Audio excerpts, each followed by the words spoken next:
स्वागत है आपका यस न्यूज़ कर्नाटक एक्सप्रेस में। मैं आपके साथ सुफियान हूं। आइए आज की खबर पर नजर डालते हैं। ಎಲ್ರಿಗೂ ನಮಸ್ಕಾರ। ಇವತ್ತು ಅಖಿಲ ಭಾರತೀಯ ವಿದ್ಯಾರ್ಥಿ ಪರಿಷತ್ತು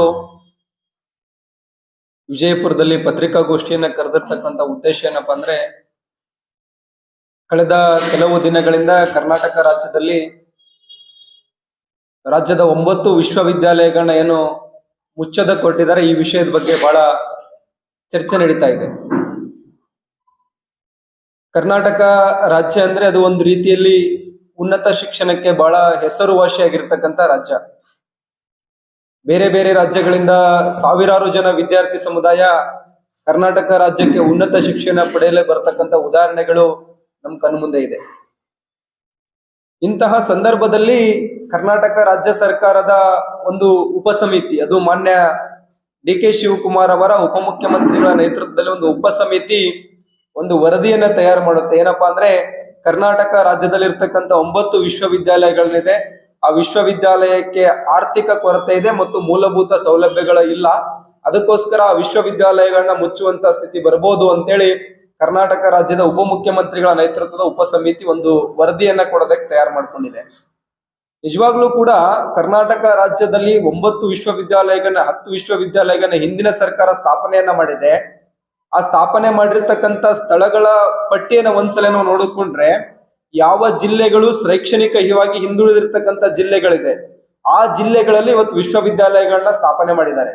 ಶೈಕ್ಷಣಿಕವಾಗಿ ಹಿಂದುಳಿದಿರ್ತಕ್ಕಂಥ ಜಿಲ್ಲೆಗಳಲ್ಲಿ ಸ್ಥಾಪನೆ ಆಗಿರ್ತಕ್ಕಂಥ ವಿಶ್ವವಿದ್ಯಾಲಯಗಳ ಉದ್ದೇಶ ಏನಪ್ಪಾ ಅಂದ್ರೆ, ಯಾವುದೇ ಒಂದು ಜಿಲ್ಲೆಗಳು ಅಭಿವೃದ್ಧಿ ಆಗ್ಬೇಕು ಅಪ್ಪ ಅಂದ್ರೆ ಆ ಜಿಲ್ಲೆಗೆ ಪ್ರಾಮುಖ್ಯತೆ ಅದು ಶಿಕ್ಷಣ ವ್ಯವಸ್ಥೆ।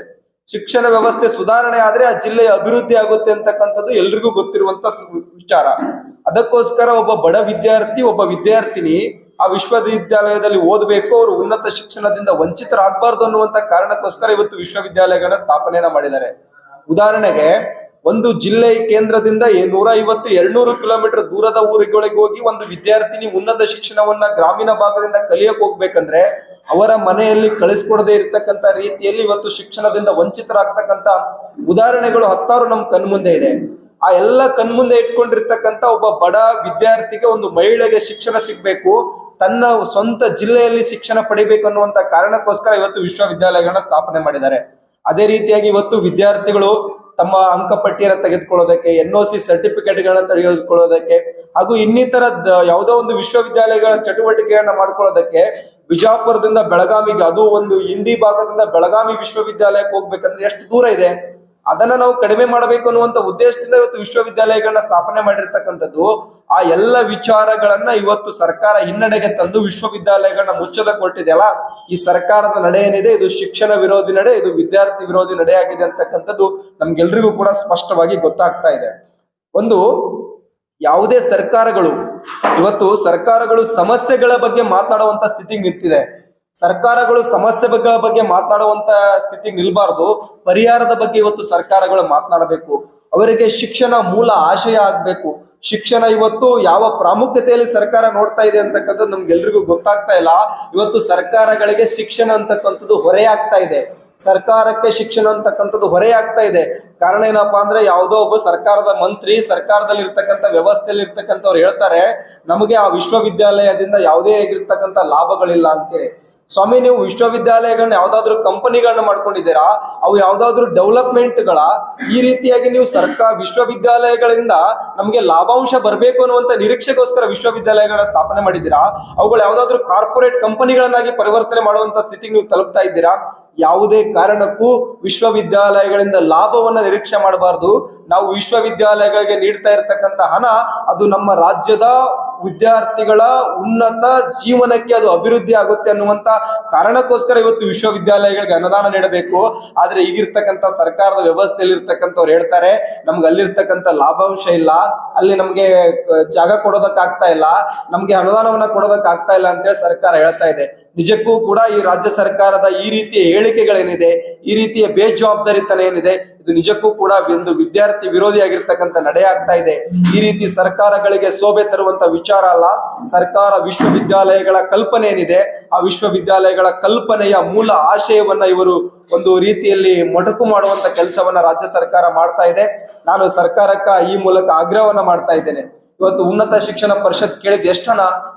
ಇವತ್ತು ಉನ್ನತ ಶಿಕ್ಷಣ ಪರಿಷತ್ ಕೇಳಿದ್ದು ಕೇವಲ 350 ಕೋಟಿ ರೂಪಾಯಿ ಹಣ.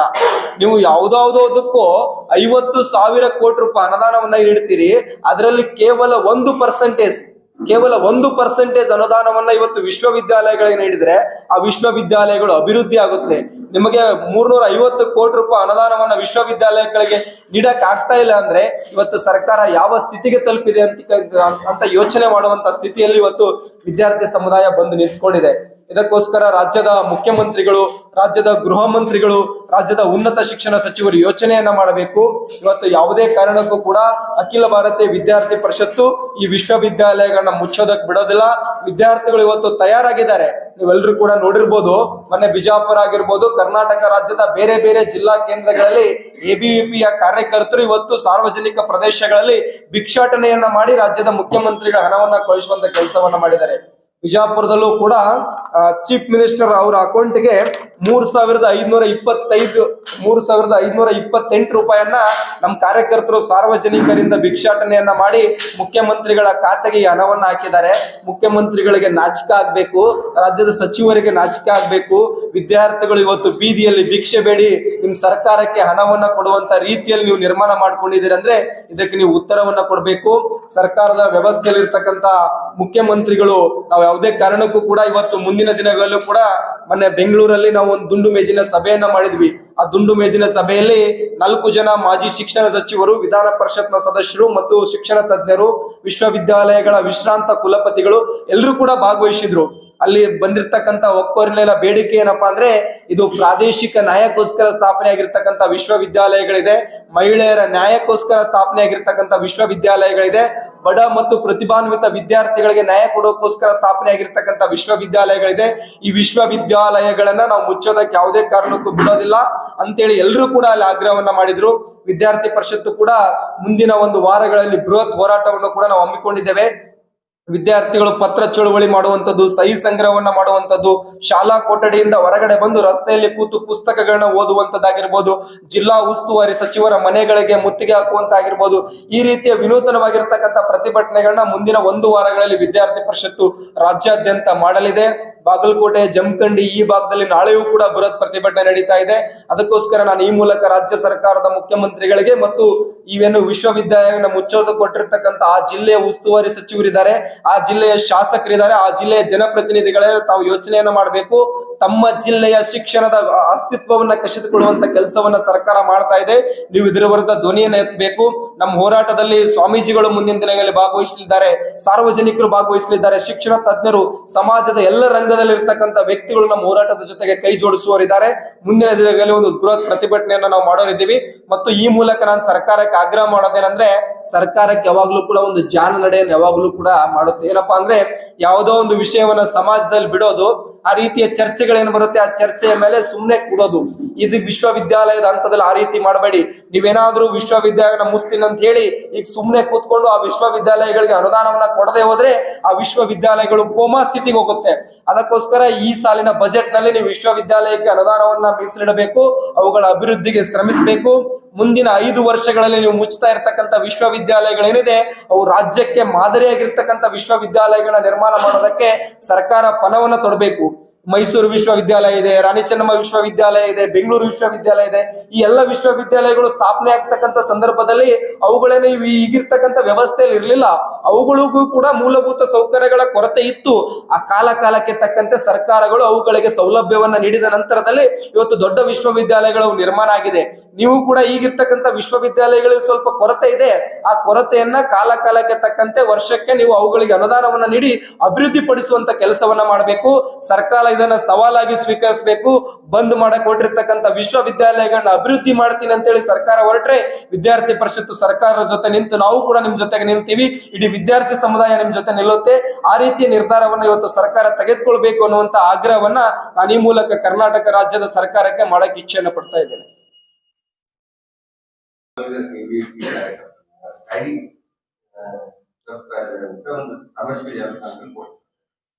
ಇಲ್ಲ ಸರ್, ಆ ರೀತಿಯಲ್ಲಿ ವಿದ್ಯಾರ್ಥಿ ಪರಿಷತ್ನಲ್ಲಿ ಯಾವುದೇ ರಾಜಕೀಯ ವ್ಯಕ್ತಿಗಳ ಬೆಂಬಲಿಗರು, ರಾಜಕೀಯ ಈ ರೀತಿಯ ಯಾವುದೇ ರೀತಿಯ ನಂಟಿರೋದಿಲ್ಲ.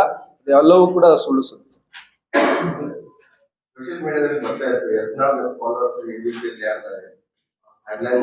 ಎಬಿವಿಪಿಯಲ್ಲಿ ಯಾವುದೇ ವ್ಯಕ್ತಿಯ ಬೆಂಬಲಿಗರು ಇರೋದಿಲ್ಲ. ಇಲ್ಲಿರ್ತಕ್ಕಂಥದ್ದು ಓನ್ಲಿ ಎಬಿವಿಪಿಯ ಕಾರ್ಯಕರ್ತರು. ಅವರು ವಿದ್ಯಾರ್ಥಿಗಳಾಗಿರ್ತಾರೆ, ಸಮಾಜದ ಸೇವೆಯನ್ನ ಮಾಡಬೇಕು, ಅವರು ಶೈಕ್ಷಣಿಕ ಸಂಘದಲ್ಲಿ ಕೆಲಸ ಮಾಡಬೇಕು. ಇಲ್ಲಿ ಯಾವುದೇ ರಾಜಕೀಯ ವ್ಯಕ್ತಿಗಳ ಬೆಂಬಲಿಗರು ಇಲ್ಲಿ ಅವಕಾಶ ಇಲ್ಲ. ಆ ರೀತಿ ಯಾರನ್ನೂ ಕೂಡ ಹೊರಗಡೆನೂ ಹಾಕಿಲ್ಲ. ಆ ರೀತಿ ಯಾವುದೇ ಘಟನೆಗಳು ಎಬಿವಿಪಿಯಲ್ಲಿ ನಡೆದಿಲ್ಲ. ಸಾಮಾಜಿಕ ಜಾಲತಾಣದಲ್ಲಿ ಸುಳ್ಳು ಸುದ್ದಿ ಹರಿದಾಡ್ತಾ ಇದೆ. ಅದ್ರ ಬಗ್ಗೆ ನಾವು ಯೋಚನೆ ಮಾಡ್ತೀವಿ. ಯಾವುದೇ ಹೊಸ ಸುದ್ದಿಯನ್ನ ನೋಡಲು ನಮ್ಮ ಎಸ್ ನ್ಯೂಸ್ ಕರ್ನಾಟಕ ಎಕ್ಸ್ಪ್ರೆಸ್ ನ ನೋಡ್ತಾ ಇರಿ. ಹಾಗೆ ನಮ್ಮ ಚಾನೆಲ್ ನ ಸಬ್ಸ್ಕ್ರೈಬ್ ಮಾಡಿ, ಬಾಜು ಇರುವ ಬೆಲ್ ಐಕಾನ್ ಅನ್ನ ಕ್ಲಿಕ್ ಮಾಡಿ. ಹಾಗೆ ನಮ್ಮ ಚಾನೆಲ್ ನ ಲೈಕ್ ಮಾಡಿ, ಶೇರ್ ಮಾಡಿ. ನಮ್ಮ ನಡೆ ಸತ್ಯದ ಕಡೆ.